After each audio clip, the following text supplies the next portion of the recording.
Neat paper leakage వ్యవహారంలో విద్యార్థులకు మద్దతుగా నిలిచిన ఏఐసీసీ అగ్రనేత రాహుల్ గాంధీని అక్రమంగా అరెస్టు చేయడాన్ని నిరసిస్తూ సిద్దిపేట జిల్లా బెజ్జంకి మండల కాంగ్రెస్ పార్టీ ఆధ్వర్యంలో గురువారం నిరసన ర్యాలీ నిర్వహించారు. అంబేద్కర్ విగ్రహం ఎదుట బైఠాయించి కేంద్ర ప్రభుత్వానికి వ్యతిరేకంగా నినాదాలు చేస్తూ నిరసన తెలిపారు. విద్యార్థుల సమస్యలపై పోరాడుతూ నీట్ పేపర్ లీకేజ్ వ్యవహారంపై ప్రశ్నించిన రాహుల్ గాంధీని అరెస్టు చేయడం ప్రజాస్వామ్య హక్కులను హరించడమేనని కాంగ్రెస్ నాయకులు ఆరోపించారు.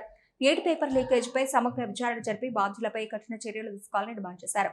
ప్రధాని నరేంద్ర మోదీ కేంద్ర విద్యాశాఖ మంత్రి తక్షణమే రాజీనామా చేయాలని కోరారు.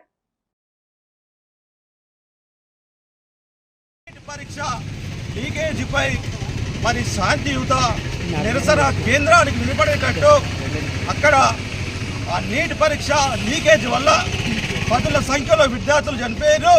వాళ్లకు వెంటనే నష్టపరిహారం ఇవ్వాలి, విద్యార్థుల కుటుంబాలను ఆదుకోవాలి.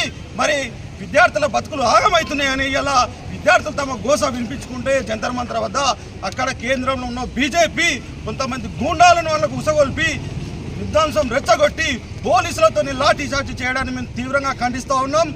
దానివల్ల ఈరోజు బెజ్జంకి మండల శాఖ ఆధ్వర్యంలో నల్ల బ్యాడ్జీలతో నిరసన చేపట్టడం జరిగింది. మరి అయ్యా మేము చూస్తూ ఉన్నాం, ఈ మోడీ ప్రభుత్వంలో విద్యార్థులకు భవిష్యత్తుకు బాసట అనేది లేకుండా పోతుంది. ఇలా లాఠీ చార్జ్ చేస్తే రక్త గాయాలు, రక్త మాంసాలు రోడ్ల మీద పడి ఉంటున్నాయి. అంటే ఏళ్ళ తరబడి వాళ్ళు మరి వాళ్ళ భవిష్యత్తు కోసమై చదువుకుంటా ఉంటే మీరు లీకేజ్ల వల్ల కోట్ల రూపాయలకు పేపర్లను అమ్ముకొని లీకేజ్ చేసి ఇలా వాళ్ళ భవిష్యత్తు నాశనం చేస్తూ ఉన్నారు.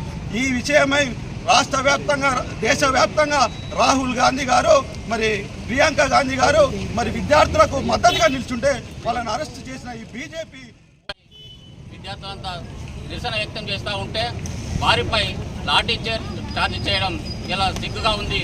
ఇలా మోడీ ప్రభుత్వం ఒక్కటే ఇప్పటి వరకు 152 సార్ల నీట్ పేపర్ లీకేజ్ వల్ల విద్యార్థులు ఎంతో నష్టపోతూ ఉన్నారు. దానివల్ల కాంగ్రెస్ రాహుల్ గాంధీ గారు నిరసన వ్యక్తం చేయడానికి పార్లమెంటు దగ్గర వ్యక్తం చేస్తూ ఉంటే వారిని అరెస్ట్ చేయడం సిగ్గుచేటు.